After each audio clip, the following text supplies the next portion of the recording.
My girlfriend mocked me at a party the wallet she'd use until someone better along, so I gave her exactly what she deserved, but not in the way she expected. I, a 28-year-old male, was with this girl, Alyssa, a 27-year-old female for just over 3 years. We lived together for most of it, and when I say lived together, I mean I paid for the condo. The rent was under my name, utilities in my name, groceries mostly handled by me. She paid here and there, but it wasn't close to $50.50. And I didn't really mind. Not at first. I liked taking care of stuff. It felt like I was setting the foundation for something stable, you know? She worked in luxury real estate. And before anyone thinks that means she was rolling in money, no. She mostly did showings and content for her agency. You'd think she sold half the city based on her Instagram, but nah. It was a lot of coming soon posts, selfies at open houses, and stories about her grind that never actually ended in commission. Meanwhile, I work as a civil engineer. It's not glamorous, but it's solid. Good pay, good benefits, long days. I deal with real deadlines, real planning, real consequences if something goes wrong. Bridges don't build themselves, and cities don't function without infrastructure. But to her, it was just your construction job, like I carried bricks around or something.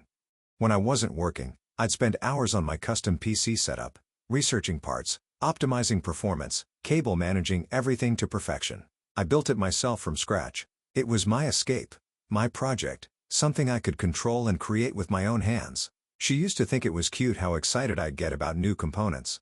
Later, she'd just roll her eyes when I talk about frame rates or cooling systems. Still, I was good. I thought we were good. For the first year and a half, she was sweet, supportive. She made little Pinterest boards for wedding ideas and would send me accidental screenshots of engagement rings with captions like, "OMG, this is so cute." We talked about future stuff loosely, where we might live, if we had kids, whether we'd get a dog or not. Those kinds of conversations that feel like small talk, but are actually serious.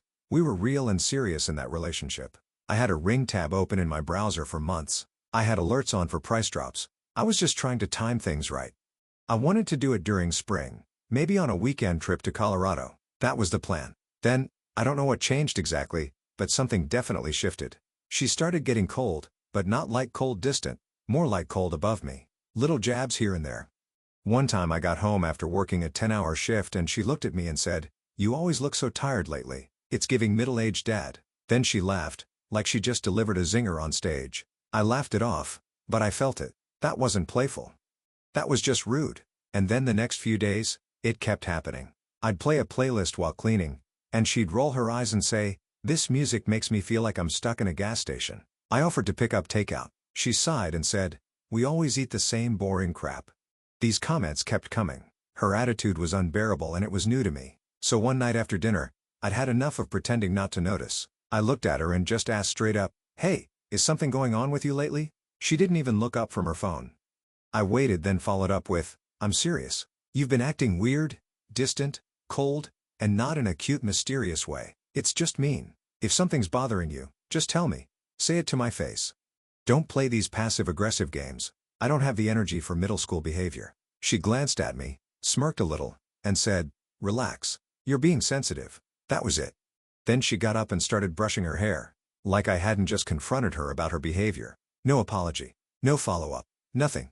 I remember just sitting there thinking, this is what I'm working so hard for? This is the woman I was going to propose to? I don't know what flipped that night, but I started noticing everything. The tone in her voice, the way she looked at me.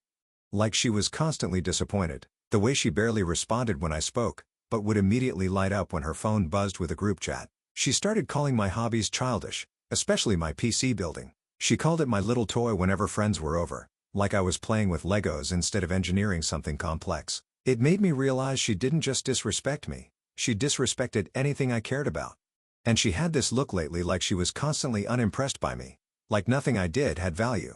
It wasn't even just cold anymore. It was disgusting. I found myself actually grossed out by the way she acted. The girl I fell for used to laugh at my dumb jokes and cuddle into me when I got home from work. Now, she acted like my presence was an inconvenience, like I was her personal Wi-Fi provider with a face. Still, I tried to give her the benefit of the doubt. I told myself maybe it was stress. Maybe she was overwhelmed and didn't know how to communicate. I didn't want to assume the worst even though everything in my gut was screaming at me that this was intentional. Then, one night, I was grabbing laundry from the dryer and I saw her phone light up on the kitchen counter. I wasn't snooping. I swear the screen just caught my eye. It was a group chat with a few of her girlfriends. I only saw a few messages, but that was enough. One friend had said, "He's going to propose soon. I feel it. OMG, girl. That cold shoulder technique is actually working." Alyssa had replied, "He better. I've put in time. LOL. Another friend sent, "Girl, don't make it too easy. Make him feel like he's lucky you're still around." Then the one that really stuck, "You don't marry safe. You marry someone who scares you a little." Scares you? I wasn't sure what that meant exactly. Then Alyssa Hart reacted and wrote, "Bet. I'll start acting colder. Let's see if he steps up." I stared at the screen for a few seconds just thinking, okay, so it is intentional. She's not in a bad mood. She's not stressed. She's literally running some kind of weird personality test to see if I'll chase her or prove myself. What does that even mean, scares you? Like, emotionally unstable or carrying a sword? That chat changed everything. It was like someone switched the lights on in a dark room, and suddenly I could see all the furniture I'd been stumbling over. Those messages kept replaying in my head. "He better. I've put in time. LOL. Like our relationship was some kind of investment with guaranteed returns. Like loving someone is a transaction where you deposit affection and withdraw a diamond ring." The casual way she discussed manipulating me with her friends made my stomach turn. These weren't teenagers. These were grown women in their late 20s strategizing emotional warfare like it was normal. The worst part was how cheap it all felt. If she'd been genuinely unhappy or needed something from me, an actual conversation could have fixed it. But instead, she chose games, mind games, personality tests, emotional obstacle courses, all designed to make me chase harder, prove more, earn what I used to receive freely, and for what? So she could feel like she'd maximized her return on investment. So she could brag to her friends about how she'd trained me to value her more. It was disturbing on a level I couldn't even articulate at the time. All I knew was that something that had once felt authentic now seemed manufactured. And the woman I thought I knew was apparently running focus groups on how best to manipulate me into proposing. But I didn't say anything that night. I didn't bring it up. I didn't want to start a fight over what would just be explained away as "Girls talk like that or you're overreacting." So I decided to just observe. I figured if she was playing a game, I'd let her play it. Let her think she was running things. Give her enough space to dig her own crater. I wasn't about to beg for affection I used to get without asking. But nothing changed. It got worse. She started mocking my routines. Told me I make the same 3 meals every week like a divorced dad. Said I was comfort food in human form. Safe but boring. Kept saying how I never surprise her anymore. Meanwhile, she hadn't planned a single thing for us in months. No dates, no real conversations, no future planning, just vibes and criticism. She stopped being a partner and started acting like she was auditioning for a reality show I didn't know I signed up for. Like, I'd wake up early and start making eggs, and she'd walk in like, "Oh, look at you trying to be useful." Just like that. No, thanks. Just that dry sarcasm you use when you're talking to someone you low-key resent. We were watching a show one night and I made a comment about one of the characters being a little toxic. And she said, "Please, you'd probably write a whole spreadsheet on how to express your feelings." Then she laughed like she landed a punchline. I didn't even react. Just took another bite of food and kept watching. It wasn't even insults half the time. It was tone, looks, that "I'm stuck with this guy" energy. Like I was some sad Wi-Fi connected appliance she couldn't return. She stopped asking how my day was. If I brought it up, she'd go hum and nod while texting. She'd be on her phone all the time, scrolling, posting, DMing, while I sat 2 feet away, feeling like an afterthought. It wasn't just that she stopped trying, it was that she seemed proud of it. Like, she thought being cold made her more interesting. There's this one day I remember perfectly. We were supposed to grab lunch after I finished a site meeting. Nothing fancy, just this taco spot we both liked. I got there 5 minutes early, grabbed a table, texted her. She replied 15 minutes later, "Still getting ready. Can you just order for me?" She showed up 35 minutes late, didn't apologize, sat down and immediately started filming her plate. And yeah, that sounds minor, but when you stack that on top of weeks of cold shoulders, sarcasm and complete lack of effort, it adds up. It builds into this quiet resentment that sticks to your skin. Then came the petty stuff like purposefully ignoring my texts while online, changing the thermostat, and then accusing me of being cheap when I changed it back, leaving dishes in the sink for 2 days, then calling me anal when I asked her to rinse them. The more I stayed calm, the worse she got, like me not snapping with some kind of challenge. She thought I was weak or passive or boring. That part started to become clear. I remember one night I said, "Hey, we haven't really hung out this week. Want to do something just us?" She goes like, "What? Sit and talk about your boring job again?" That was it for me. I didn't say anything. Just stared at her for a second, nodded, and walked out to the balcony. I sat out there for 20 minutes in silence thinking, this isn't a phase, this is who she really is when she thinks she's above you. That whole make him feel lucky you're still around plan? Yeah, she committed to it fully. And it wasn't some clever power move. It was just nasty and low effort. It didn't make me want to fight harder for her. It made me look at her like she was defective, like someone who took a good situation and torched it for entertainment. And I could have said something. I could have confronted her and had a big blowout, but honestly, I didn't want to fight. I wanted an out because I knew I couldn't live my whole life with someone who keeps playing games with me. So I stopped asking how her day was, stopped cooking unless I was hungry, stopped offering to do her little real estate videos. I just disengaged quietly. She didn't even notice at first, or maybe she did, but didn't want to bring it up because it would ruin her acting cold phase. I started sleeping on the edge of the bed, worked later, stopped inviting her to run errands with me, stopped making small talk. The only words we really exchanged were, "Can you grab oat milk if you go out?" That was it. She stopped being a girlfriend months ago. I was just the one keeping the lights on and not bothering to ask why she was so cold. But the truth, I already had my answer. I wasn't planning an escape. I didn't need to. She was the one freeloading. I was just waiting for the right moment to end it without giving her a chance to play victim. During that stretch of radio silence between us, we got invited to a rooftop party for my buddy, Marcus. I've known him since college. He's a solid dude. One of the few people I'd still grab a coffee with. His fiancée, Mia, was throwing the whole thing for his birthday. Classy setup. She'd gone all out. String lights, a little speaker system bumping some throwback playlist, chill crowd, some old college friends, CO workers, a few people I didn't recognize. Everyone was just vibing. Alyssa? She turned it into a runway. Took an hour in the mirror, changed twice, filmed an outfit check in the elevator on the way up. She looked good, sure, but she also looked like she came to impress strangers more than support Marcus. Me? I was calm. Had my drink, said my hellos, posted up near the bar. I wasn't there for drama. I was there to finalize. I'd already called the movers. Her pickup was scheduled. Keys pulled, locks changed, every box checked except one. And I had a feeling she was about to check it for me before the night was over. Didn't have to wait long. We're standing near the drinks with a few people. Mia's cousin or friend, I don't remember exactly, smiles at Alyssa, then looks at me and goes, "You guys are seriously so cute. When's the proposal happening?" A harmless, polite question, one I'd gotten before, one I used to have an actual plan for. I didn't even get a word in.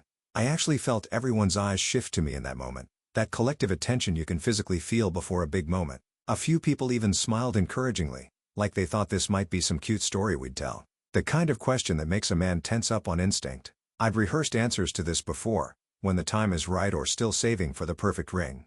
Standard deflections that keep everyone happy. It would have been easy enough, but Alyssa couldn't even give me that basic respect. Couldn't let me save face in front of friends and colleagues. Instead, she went for maximum damage, like she'd been waiting for exactly this opportunity all night. And I knew she would shoot her shot. "Oh God, don't worry. I won't let him propose." She laughed loud enough that conversations nearby stopped. "He's like my beta placeholder. You know, the reliable guy you settle for while you figure out your real standards." Then she actually put her hand on my shoulder like I was a freaking prop in her stand-up routine. "He's great for paying bills and fixing things around the apartment, but marriage material?" She made this exaggerated grimace and looked around for approval. "I need someone who can actually excite me, you know, someone with actual ambition." Then she had the nerve to add, "No offense, babe," with a patronizing pat on my arm. Like I should be grateful for the clarification. A few of her friends snickered. One of them even nodded in agreement. She said it like it was funny, like I wasn't standing right there. Like she wasn't the one who was dying for me to propose. Like she hadn't been sending me ring photos for months, strategically leaving bridal magazines around the apartment or telling her mother our wedding colors. Like she hadn't been playing this twisted game of acting cold to make me chase her, specifically to get that proposal. The sheer audacity though. She was publicly humiliating me as part of her strategy. This was the final test. In her warped mind, this was the moment I was supposed to man up and prove myself worthy by defending our relationship. Maybe even dropping to one knee right there to show her how wrong she was about me. That's what her little playbook predicted. Push him to his breaking point in public and he'll do anything to reclaim his pride, including putting a ring on her finger. She expected me to compete for her, to beg, to prove my worth to someone who clearly thought I had none. I could see it in her eyes, that smug confidence of someone who thinks they're playing chess while everyone else is playing checkers. She thought she was forcing my hand in some masterful power play that after this little joke, I'd finally realize what I might lose and lock her down for good. What she'd never considered was a third option, that I might simply walk away. At that moment, you could feel the mood die instantly like someone muted the background noise. A couple of people awkward laughed, but mostly it was just dead silence. I heard one girl go, "Whoa." Someone else whispered, "Did she just say that?" Marcus looked at me like, "Yo, you good?" Mia literally stopped mid-step with a tray of cupcakes and just stared. Me? I took one slow sip of my drink, put it down, looked her right in the face. "Yeah. About that proposal." She blinked like she didn't expect me to say anything. I pulled the keys from my jacket and dropped them on the bar in front of her. "You won't need these anymore." She froze. A few people glanced at each other like, "What is happening?" I kept going, not even angry, just done. "I'll let you in to pack your stuff. Movers come tomorrow. Locks are already changed." Her mouth opened, but nothing came out. She looked around like someone might save her. No one did. "And for the record, I never saw you as a wife. Not even close." Someone straight up gasped. One guy near us muttered, "Damn," under his breath. I looked at Marcus and Mia. "Happy birthday, man. Seriously, great setup. Sorry for the extra entertainment." Then back to Alyssa, who still hadn't moved. "You wanted someone who scares you? Start with living on your own. That should be terrifying enough." And I walked out, left her standing there in complete shock. I heard the party behind me erupt into hushed conversations, the kind of buzz that follows dramatic exits. Someone called my name Marcus, I think, but I kept walking. I wasn't going to make his birthday about my drama. Let her handle the aftermath. Let her explain herself to a room full of witnesses who had just seen her true colors. Let her try to spin this into another quirky anecdote for her Instagram. For the first time in our relationship, the mess was hers to clean up, not mine. Her first call came before I even hit the elevator. I blocked it. Then her friend Britt called. I ignored it. She sent this long paragraph text about what happened and how I blindsided her, said I overreacted. I left her on red. The calls didn't stop for 2 days. She tried every number she could, even texted me off her work phone. One message said, "I don't know why you'd humiliate me like that." Another one said, "You didn't even give me a chance to explain." Nah. You don't get to say what you said in front of a room full of people and then play shocked that it didn't land. That wasn't a joke. That was a mask slipping and I let it stay off, blocked every number, sent one final message before doing it. "You spent months treating me like I was disposable.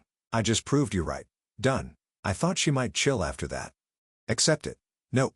The movers came the next day like I'd arranged. I told them exactly what to pack: bedroom, closet, living room. I left a note on the door and emailed her the window.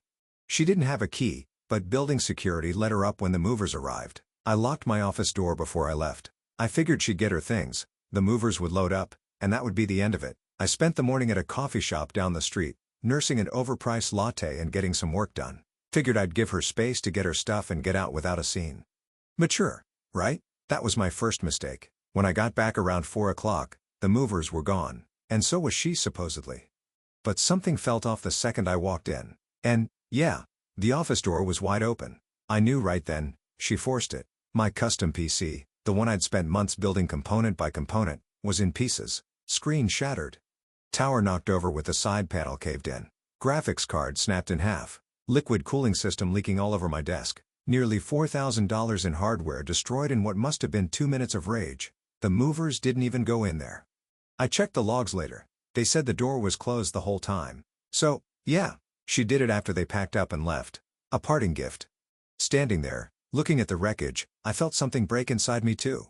Not anger, that would come later, but this cold hollow feeling right in my chest. That PC wasn't just expensive hardware. It was hundreds of hours of research, late nights troubleshooting, the satisfaction of building something with my own hands, every cable managed perfectly, every component selected with care. It was the one thing in the apartment that was 100% mine that I'd created from nothing. Seeing it deliberately destroyed like that hit harder than her words at the party, harder than the months of cold shoulders. This wasn't heat of the moment cruelty. This was calculated. She knew exactly what this would do to me. Knew exactly what she was taking from me. And she'd done it anyway just to make me hurt like she was hurting. She'd left a note tucked under my keyboard. "Bet you didn't see this coming, Mr. Predictable." Cool. Real mature. I triple-checked with the movers. None of them ever went into the office. I told them it was off limits and the door was closed the entire time they were upstairs. One of them mentioned they were finishing up the loadout downstairs when she went back up alone. Said they figured she forgot something. They didn't hear anything. Makes sense. She waited until they were out of earshot to do her damage quickly. I didn't call her screaming, although I wanted to. I just took photos of everything. Meticulously documented each item damaged, pulled up receipts, and calculated the total cost. $5,742.56. Then I sent her one email. You have 48 to transfer $5,742.56 for property damages or IPRES charges. Building security cameras caught you entering and leaving. Your choice. Oh, and I added forced entry to the report. Not that you care about consequences. You've always been more about theatrics than results. I attached all the photos and receipts. No accusations, just facts and a deadline. She called immediately. I didn't pick up. Then came the texts. Are you freaking serious?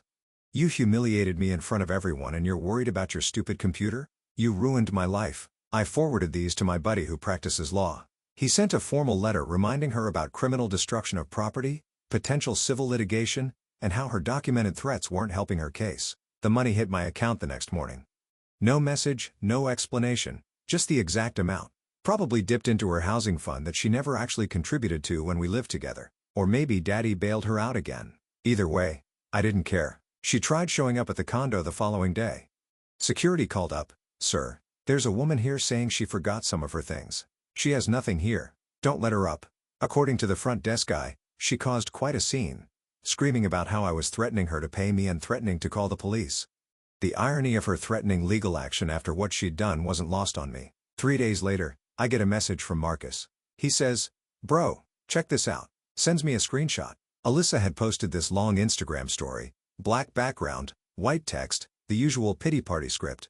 Sometimes you give your all to someone who was never capable of loving you back. Growth comes from pain. COD playlist and a blurry photo of a candle or whatever. But then it got worse. She started reaching out to mutual friends, telling people I blindsided her, that she was just joking, and that I made her look bad on purpose. She tried to flip it, said I'd been pulling away for months, that I was emotionally distant, and she was just venting at the party. Funny how the part where she destroyed thousands in property didn't make it into her victim narrative. Selective memory is a hell of a thing. Mia messaged me directly and asked if I was okay. Told me Alyssa had tried to claim we were having problems and I was unstable and acted out.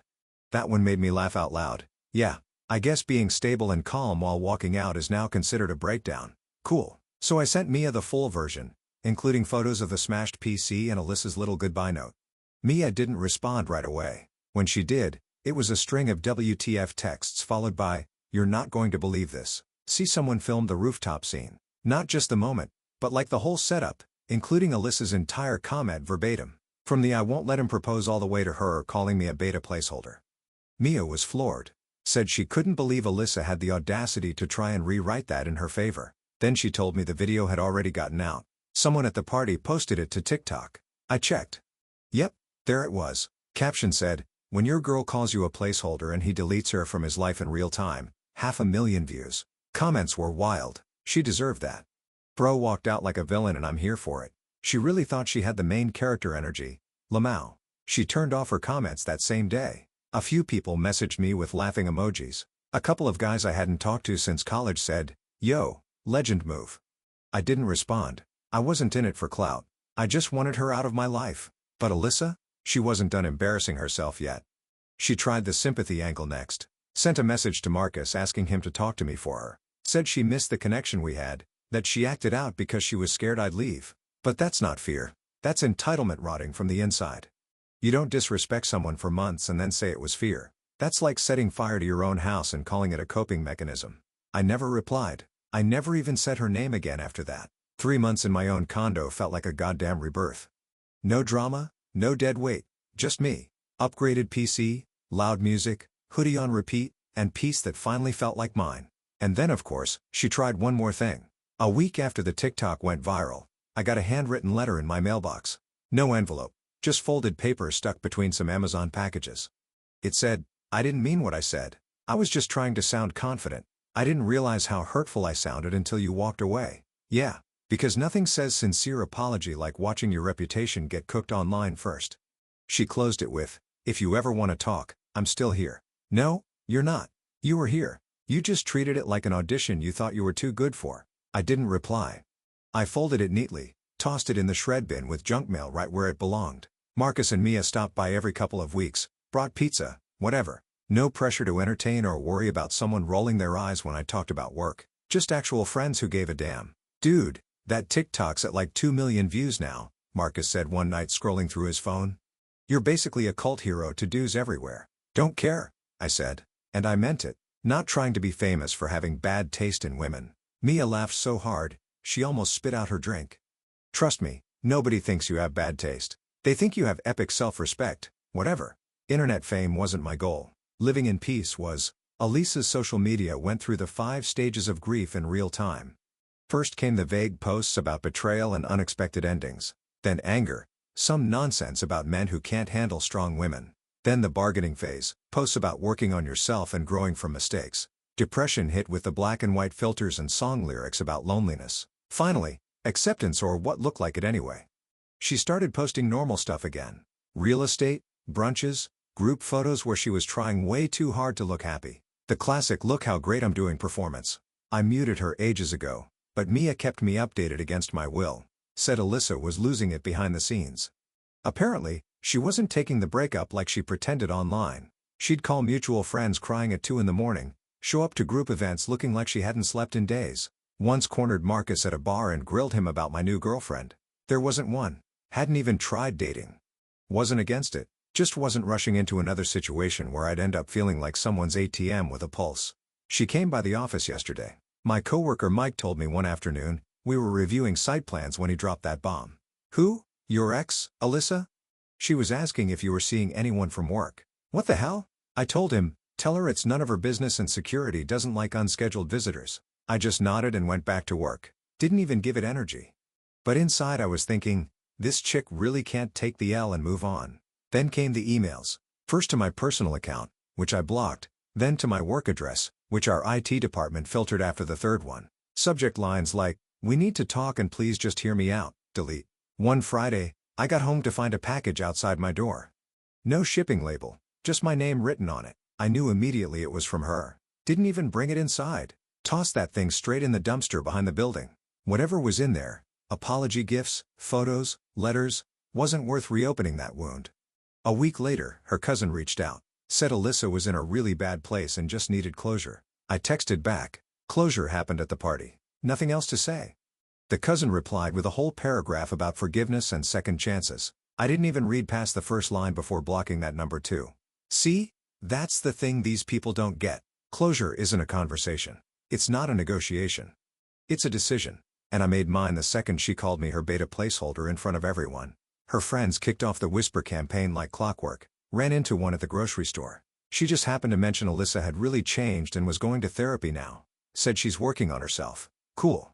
Hope her therapist warned her that consequences don't come with a refund policy. Then, about 6 months later, Mia hits me up, sends a screenshot of Alisa's new Instagram post. No caption. Just vibes. Alisa glammed up, tight black dress, new hair, new face energy. She looked dangerous. The kind of hot that makes bad decisions sound like a good time. The kind of hot that used to cost me sleep and now just costs her pride. Mia adds, be honest. Would you give her another shot? I looked at the pic, replied, who's that? She hits me with stop. You know who that is. So I told her straight, sure, if she's into being a side quest with no dialogue, no storyline, and definitely no boss fight, friends with benefits maybe. But if she says the word proposal again, I'm throwing myself off the balcony with my PC. Mia left me on red.